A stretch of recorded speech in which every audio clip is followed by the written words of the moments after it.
Hi there, and welcome to today's demo painting. A slight change. I said I was going to do some of my own reference material. However, after a few false starts, I decided to go back to the book.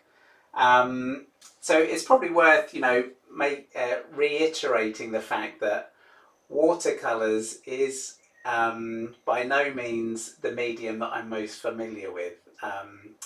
And it can be particularly challenging. So I started one, and I don't know what the problem was in terms whether it was the paper but the paint wasn't behaving very nicely at all. And of course, making these videos, I'm under a certain degree of pressure to try and make it work. So anyway, I thought I would go back to the book, pull out one of their examples and see if I could make a better go of it. So this is what I had to go at. This is a sort of a woodland scene. So first little technical point here is I'm working into a wet surface. So I've established my drawing with pencil, and then I've sprayed, you can see me doing it there. I've got a little spray bottle, and I'm just spraying the surface and keeping it damp, and then just dropping colour in. This is Waterford paper. And in particular, this painting, it relies on this nice blending, merging effect. So you can see I've established the yellow in the centre. That gives it a nice sort of focal point. And then put these blues around, not getting too close and allowing the pigments to mingle together to create smoother transitions. So I was much more happy with how that worked. I thought that was... it seemed to behave a bit better on this paper. So again, there's all these different things you have to play around with. The angle of the board, the quantity of water, all sorts of things. So I'm now sort of dropping in some colour, and this is a wet in wet technique. So I'm dropping these in, and the intention is that these are going to fade almost to nothing. Okay, so they may look, we can see them quite clearly now, and they're certainly registering as a colour. But of course, with watercolour, everything's going to lighten. So I'm dropping this in wet, and as you can see, as soon as the paint touches the paper, it sort of blooms out and creates these very nice soft effects, which sort of suggest foliage. And these are some of this is the great appeal of watercolour, is when it works, it does a lot of stuff for you. It sort of it will create a blend, a transition from one colour to another, which is just very gradual and sort of pleasing to the eye. It's great for creating the effects of nature and weather and these sorts of things.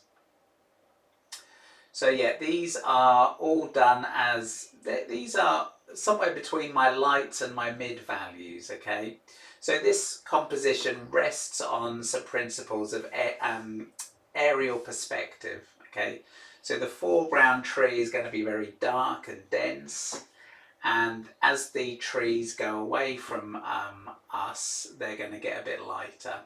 So that's really, and again, this is this thing about getting good reference material, and these sorts of situations where you're looking into the light, contre-jour they call it, make for very good reference.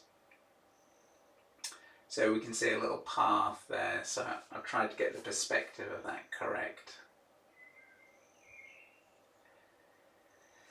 Now, I can't give you a recipe of all the colours I use, because I think I deviated slightly from my what was in the book. And my Pelican paints don't have any labels on them.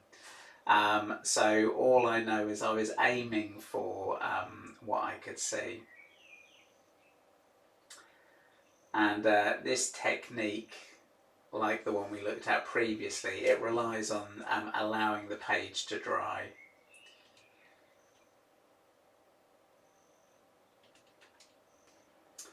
So the page has dried there, and actually, as suggested in the book, I'm re-wetting the surface using my big brush there, and just trying to not saturate the surface, but just dampen it enough so I can still get some of these wet in wet techniques.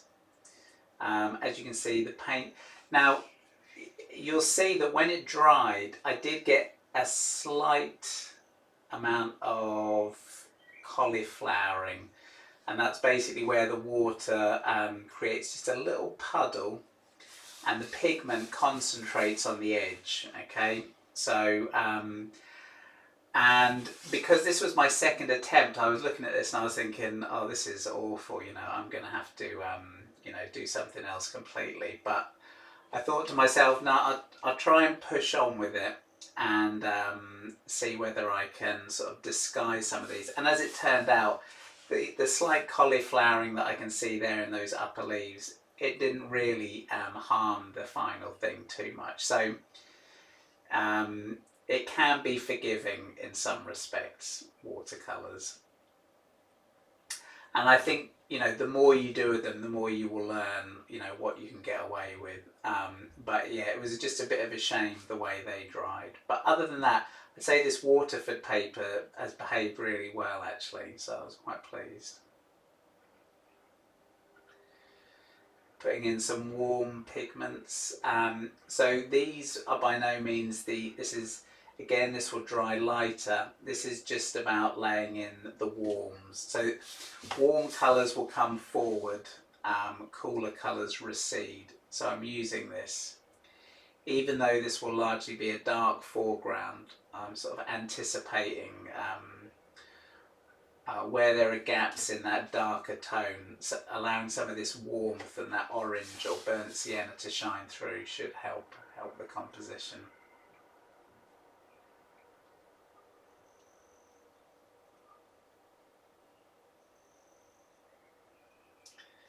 Now that side to side move there, you see where it grazes the paper?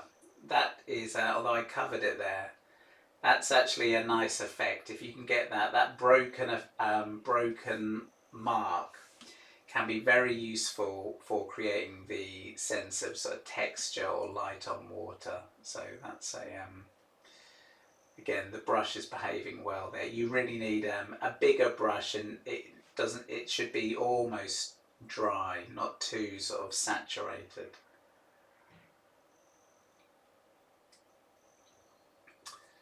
So for those of you that were with me at the beginning of this, the lockdown and my lessons, you'll notice we've got quite a lot of scale. We've got scale in terms of the size of the trees receding. And we've also got perspective as suggested by this path going away from us. So there's a lot of visual clues there to suggest space.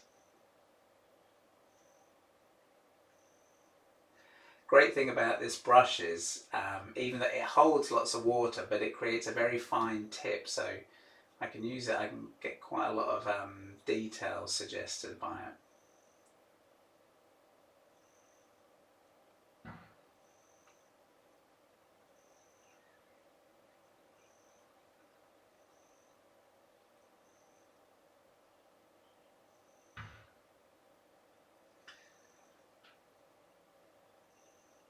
Okay, so I've allowed that to dry. Hopefully you can see how much that's lightened and desaturated, I would say.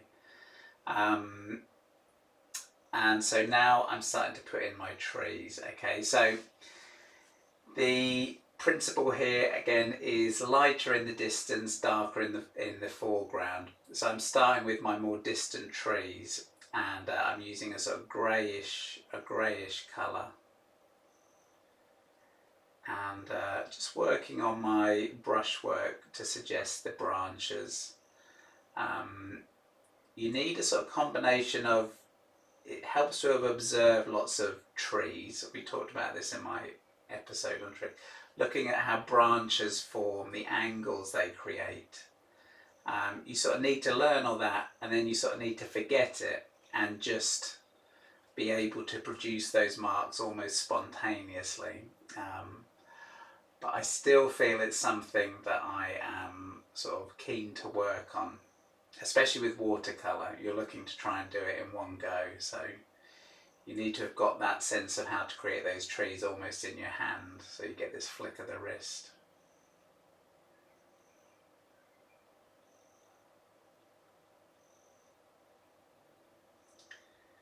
Trying to create the taper there, big to small.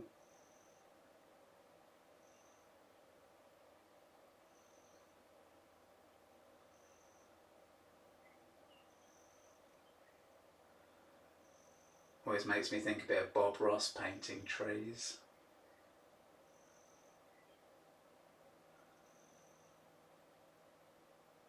Of course, was very good at pine trees, but this is a bit more of a, this could be round here really.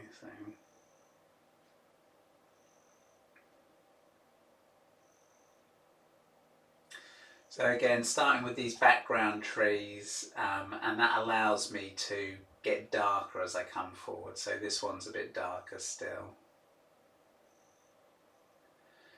So I'm also trying to think about the variety of angles, gaps between the trees, all these sorts of things.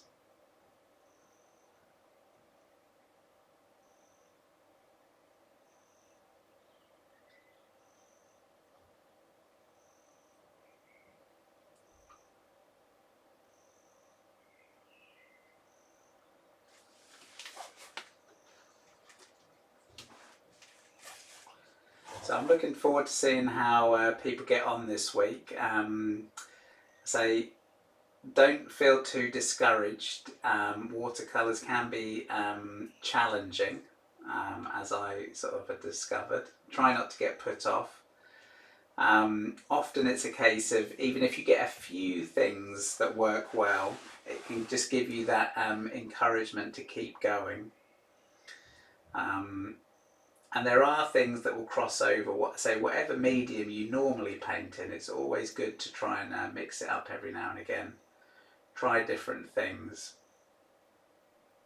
If I had access to a good print room, I would try and do printmaking. That was one of the things I was very keen on at university. And printmaking, again, is very good for simplifying forms, thinking tonally, thinking more in terms of design as opposed to just straightforward observation.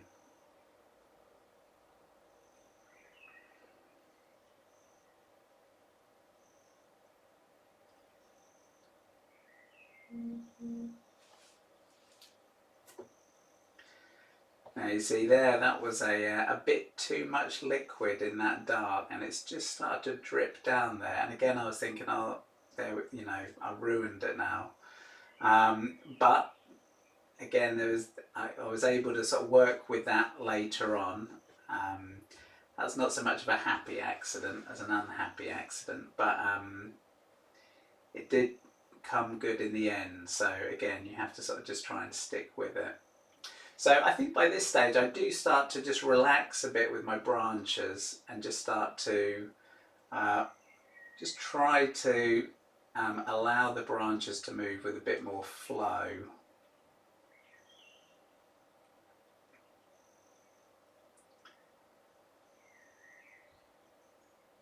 And it has this nice sort of arching branch that sort of helps to, this is creating something of a sort of circular composition. Okay, so our eye comes round and round, a frame within a frame.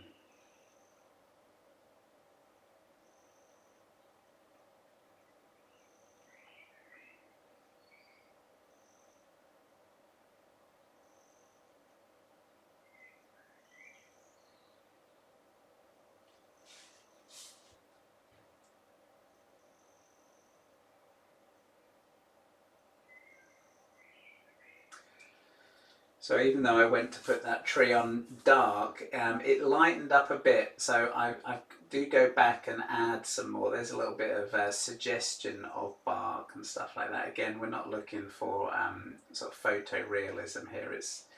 This is more of this is a bit like printmaking, as I say. It's a bit like coming, but the fact it pulls up that red again helps to bring the tree forward and push the cool greys of the background back. And so now I start to put in my darks, using a bit of dry brush there, side of the brush, just to create a little bit more of that scratched sort of random mark making. Again, you're always trying to sort of encourage your hand in a way to create variety of marks. So I mentioned this before. You can see even then I sort of up and down, same little zigzag, but you want to try and sort of not do that and just create variety of mark.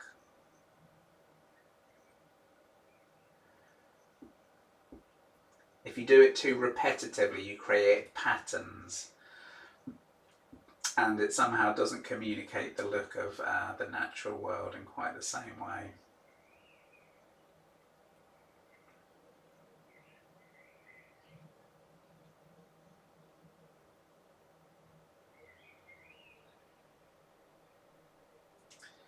Again, just thinking about my perspective there. Trying to get that path just to pop out by surrounding it with slightly darker notes.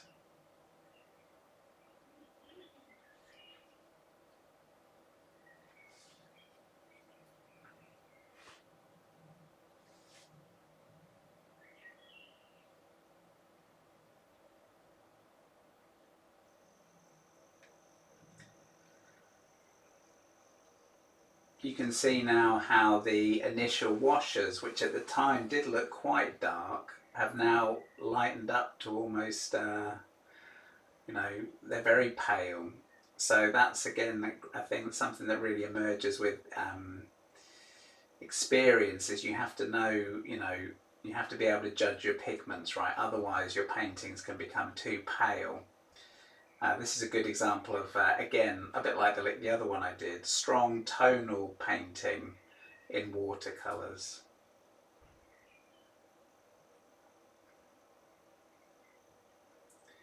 So all that's helping to, I'm darkening the foreground there, which again, it helps to lead our eye through.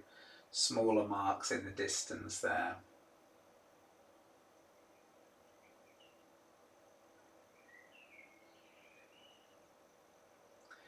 Bit of scratching out, that came back to me. Again, I quite like that technique, although I think probably it's better to do it with something other than your fingernail. I wasn't quite scratching through.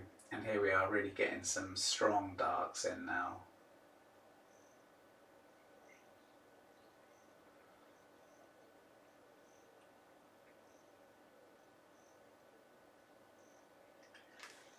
Now I think I may invest in a even thinner brush than this, just for the foliage.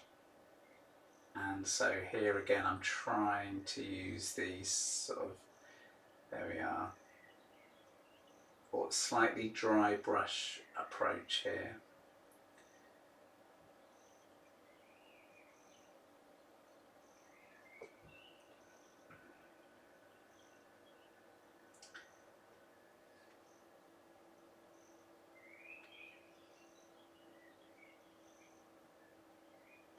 You see how these darks really start to push those other trees back, and that's what we're doing, using that dark foreground there.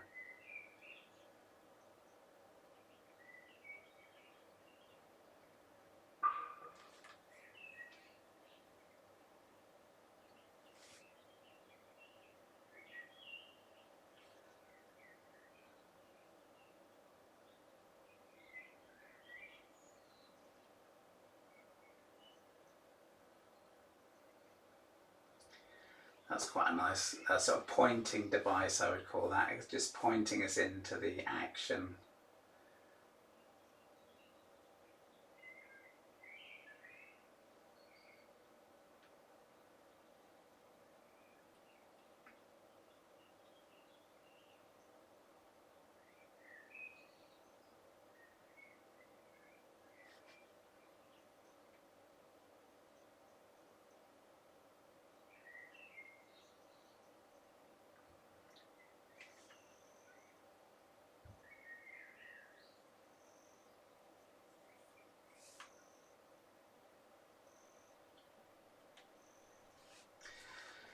So by this stage I started to feel a lot happier with the painting as a whole, and I started to enjoy just adding, again this is like the other painting I did, this is all icing on the cake, but this is the bit where you can really start to enjoy yourself.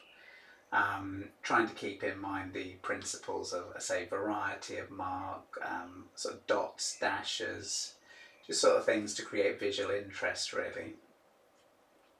Anything that helps. But they're all subordinate to the sort of main design of the painting. They're just little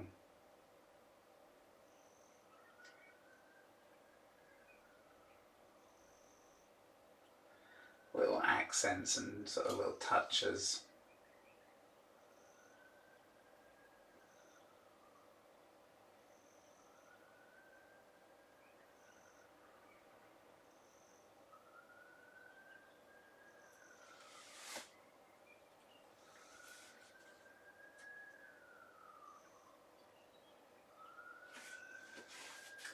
So I think it was a good move in the end for me to go and do this from the book. I'm tempted to go through the whole thing actually.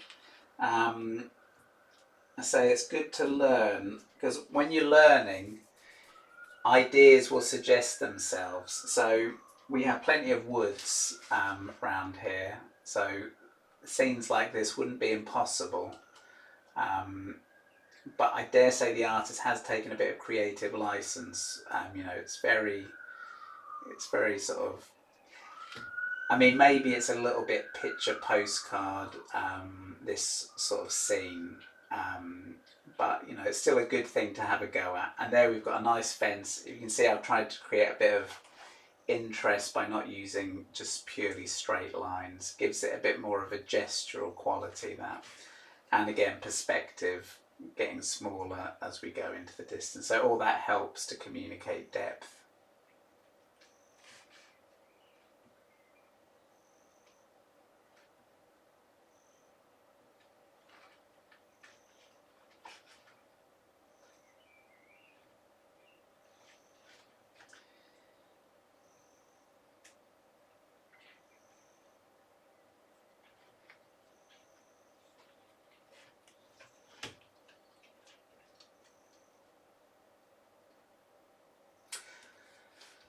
It makes me think, I mean, as I've said this before, but I'm definitely of the mindset I need to try and get out there and get some more good reference photos. And you'll notice that this one is a bit like the other one, is that we're looking into the light. As I say, I think that's a clue.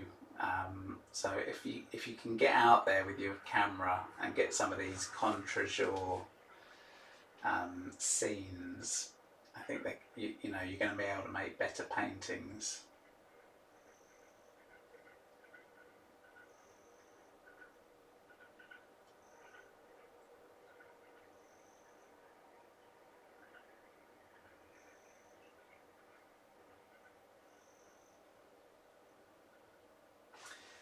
And again, they're nice because they create overlaps, so we start to feel those dark bits of grass.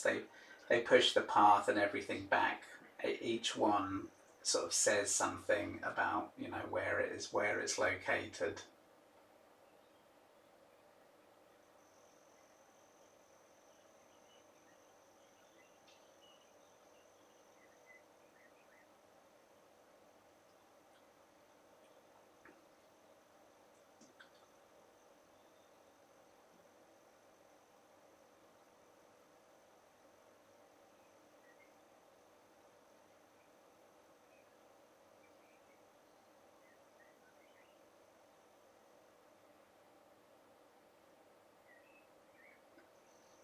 There we go.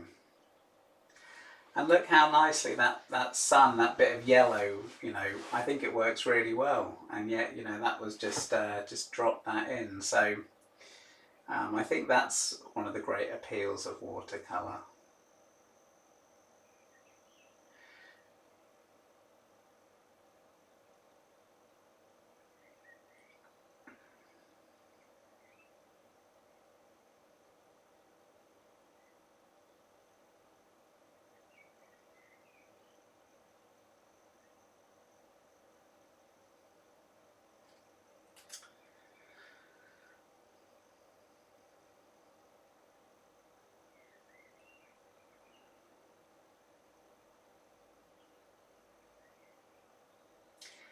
And it made such a difference with the paper sort of behaving itself well. I think the first time I may have got the wrong side. I'm not, I'm not sure if that's a thing in watercolour paper, but certainly the Waterford paper, it's got two slightly different textures, but this one seemed to behave well. And I think if I was to, you know, the more you do, the more you would sort of learn to get those initial washes about right. Because all this detail work, you know, there's no problem there. The only problem was that little drip of black, and that was just too much water. Okay, so I think that's pretty much it, apart from a few more little details there. So I hope you've enjoyed this one. Yeah, it's definitely something a bit outside my comfort zone, this one, but I was quite pleased with how it turned out. Here comes the finished version. You can see what you think. There we go. And they always look great when you take the tape off. So I've just cropped it here, but that's a very nice moment when you reveal what you've got. So mine's a little bit cooler maybe than the original, but yeah, overall I was happy, and there were a few things I thought worked quite well. So anyway, so I look forward to seeing how you get on. Send me your work in, and then on Friday we'll have our normal little critique, see what people have been up to. Otherwise, hope you enjoyed that. Give us a thumbs up if you thought it was, you know, a good video. And I'll look forward to seeing you next week for another landscape painting challenge. Okay, thanks a lot. Bye.